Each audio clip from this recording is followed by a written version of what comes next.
Hello friends, नमस्कार।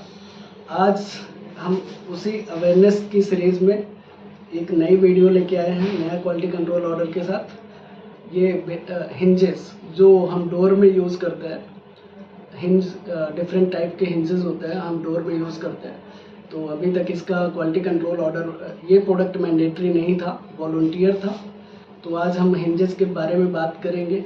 सबसे पहले तो BIS क्या है उसके बारे में बात करेंगे, और हिंज में कौन कौन से प्रोडक्ट हैं जो अभी मैंडेटरी प्रोडक्ट सर्टिफिकेशन के अंदर आ चुके हैं, कब तक इसकी क्या डेट होगी, इम्प्लीमेंटेशन की डेट क्या है, और थोड़ा शॉर्ट में हम इसकी प्रोसेस के बारे में बात करेंगे। तो हिंजेस में जो आपका आया हुआ है, सबसे पहले BIS की बात कर लें। BIS bureau of Indian standard, India का national standard body of India है। ये क्वालिटी कंट्रोल में, प्रोडक्ट सर्टिफिकेशन में कस्टमर और मैन्युफैक्चरर के बीच में थर्ड पार्टी एश्योरेंस का वर्क करता है। जो BIS है, मिनिस्ट्री ऑफ कंज्यूमर अफेयर्स के अंदर आती है और इसके मिनिस्टर हैं पीयूष गोयल जी। BIS का एक्टिविटी जो है basically standardisation, certification, training and testing, standard formulation and many more things जो BIS कवर करता है। अवेयरनेस प्रोग्राम भी चलाता है BIS, हॉलमार्किंग से रिलेटेड, गोल्ड से रिलेटेड भी जो हॉलमार्क होता है उसमें भी वर्क करता है। तो बहुत सारी चीज़ें हैं जो BIS कवर करते हैं कस्टमर के लिए। तो अब हम बात करेंगे क्वालिटी कंट्रोल ऑर्डर की। तो आगे बढ़ने से पहले मैं आपको अपने बारे में बता दूं। मेरा नाम प्रमोद जायसवाल है। मैं Indus India testing research private limited में एज ए डायरेक्टर वर्क करता हूं, और पिछले 2013 से लगभग 10 साल से, मोर देन 10 ईयर हमें काम करते हो गया है BIS में। टेक्निकल एडवाइज़र के रूप में मैं वर्क करता हूँ। आज अभी जो क्वालिटी कंट्रोल ऑर्डर रिसेंटली आया है 8 दिसंबर को 2023 में, ये हिंजेस के लिए आया है। और हिंजेस में बहुत सारे हिंजेस हैं जो इस ऑर्डर के अंदर कवर हो रहे हैं, जैसे कि 12817 ये स्टेनलेस स्टील बट हिंज है। 1341 स्टील बट हिंज है। 205 IS 205 non ferrous metal but hinge है। IS 206 T and strap hinges है। IS 362 पार्लियामेंट्री हिंजेस है। और IS 3818 कंटिन्यूस पियानो हिंजेस है। IS 3843 steel back flap hinges है। 453 डबल एक्टिंग स्प्रिंग हिंजेस है। और IS 18297 ये कैबिनेट हिंजेस है जो अलमीरा में यूज़ होता है, कपबोर्ड में यूज़ होता है। तो बेसिकली ये सारे स्टैंडर्ड हैं जो मैंडेटरी होने जा रहे हैं। मैंडेटरी का जो गाइडलाइन है, अभी 8 दिसंबर को ये गाइडलाइन आई है, तो 6 महीने में आपको जो लार्ज स्केल कंपनीज हैं उनका इम्प्लीमेंटेशन डेट 8 जून 2024 को है। स्मॉल स्केल इंडस्ट्रीज के लिए इम्प्लीमेंटेशन डेट है 8 सितंबर 2024, और माइक्रो कंपनीज को 1 साल का रिलैक्सेशन है, तो 8 दिसंबर 2024 में ये इम्प्लीमेंट हो जाएंगे। अब हम बात कर लेते हैं एलिजिबिलिटी की, कि BIS का लाइसेंस मिलेगा कैसे और किसे मिलेगा। सबसे बड़ा क्वेश्चन ये है। तो उसके लिए सबसे पहली रिक्वायरमेंट है कि आपके पास मैन्युफैक्चरिंग यूनिट होनी चाहिए। मैन्युफैक्चरिंग एंड फिर उसके साथ साथ आपको क्वालिटी कंट्रोल के लिए इन हाउस टेस्टिंग फैसिलिटी होनी चाहिए।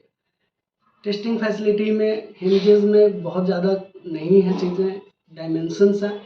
तो आपके पास बर्नियर कैलिपर वगैरह होगा, उससे हो जाएगा। थिकनेस के लिए माइक्रोमीटर, उससे भी हो जाएगा।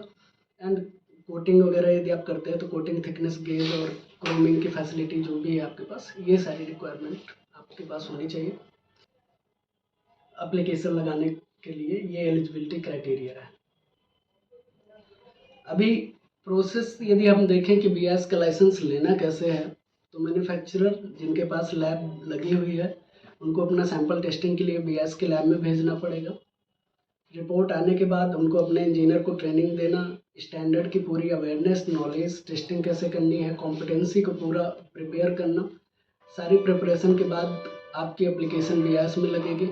BIS में एप्लीकेशन लगाने के लिए जनरल डॉक्यूमेंट हैं, जो कंपनी के रजिस्ट्रेशन डॉक्यूमेंट हैं, प्रीमाइसेस करेंट एग्रीमेंट होगा, GST है, MSME है, ID प्रूफ्स है, आधार कार्ड है, पैन कार्ड है डायरेक्टर्स के। तो ये सारी डिटेल्स हमें चाहिए। कुछ टेक्निकल डॉक्यूमेंट होते हैं, तो टेक्निकल डॉक्यूमेंट में आपको सारे डॉक्यूमेंट जैसे आपकी प्रोडक्शन कैपेसिटी और लिस्ट ऑफ मशीनरी आपको प्रिपेयर करनी है, आपको टेस्टिंग इक्विपमेंट क्या यूज़ कर रहे हैं, क्या एक्यूरेसी है, वो सारी चीज़ें डिटेल में आपको प्रिपेयर करनी है। रॉ मटेरियल आप जो यूज़ कर रहे हैं वो एज़ पर रिक्वायरमेंट है कि नहीं है, ये सारी चीज़ें असेस करने के बाद ही आप एप्लीकेशन सबमिट करेंगे।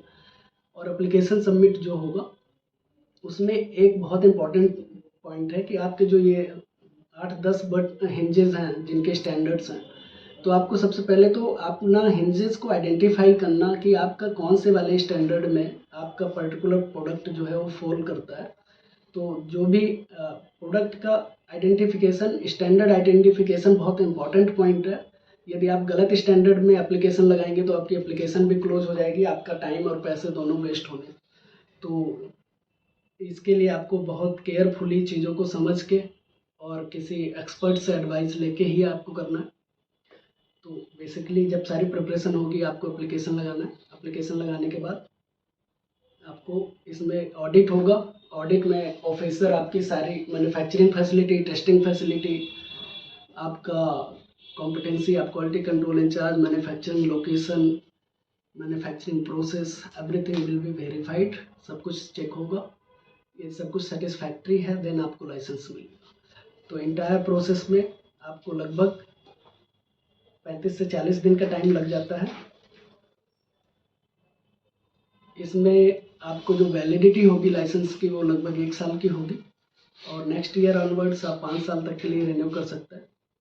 इसमें बहुत सारी वैरायटी है, जैसे आप बट हिंज लेंगे तो उसके अंदर ही आपको बहुत सारी वैरायटी मिलेगी, light weight, medium wait, heavy weight. तो ये सारी चीज़ें भी समझना पड़ेगा। टेक्निकली चीज़ों को प्रॉपर समझने के बाद ही एप्लीकेशन लगाएं, नहीं तो उसमें आपका टाइम और पैसे वेस्ट होंगे, एप्लीकेशन क्लोज हो जाएगी।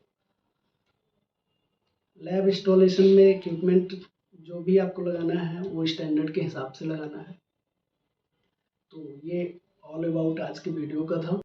आगे हम आपको बता दें कि जो नेक्स्ट वीडियो हम कवर करेंगे, अभी HDP और PP मटेरियल के जो बैग्स बनते हैं, वोवन सैक्स कहते हैं उसको, तो उसका आपको वीडियोस बनाएंगे। अभी ये भी मैंडेटरी हो गया है, रिसेंटली ऑर्डर आ गए हैं जो फर्टिलाइज़र को स्टोर करने के लिए सीमेंट बैग जो होते हैं, पॉलीमर मटेरियल को रखने के लिए जो बैग होते हैं, लैमिनेटेड बैग होते हैं जो स्टोरेज वगैरह में यूज़ होते हैं, और शुगर के लिए, फूड मटेरियल के लिए जो भी बैग हैं, इनके लिए भी क्वालिटी कंट्रोल ऑर्डर आ गया है। तो नेक्स्ट वीडियो में हम उसके बारे में बात करेंगे।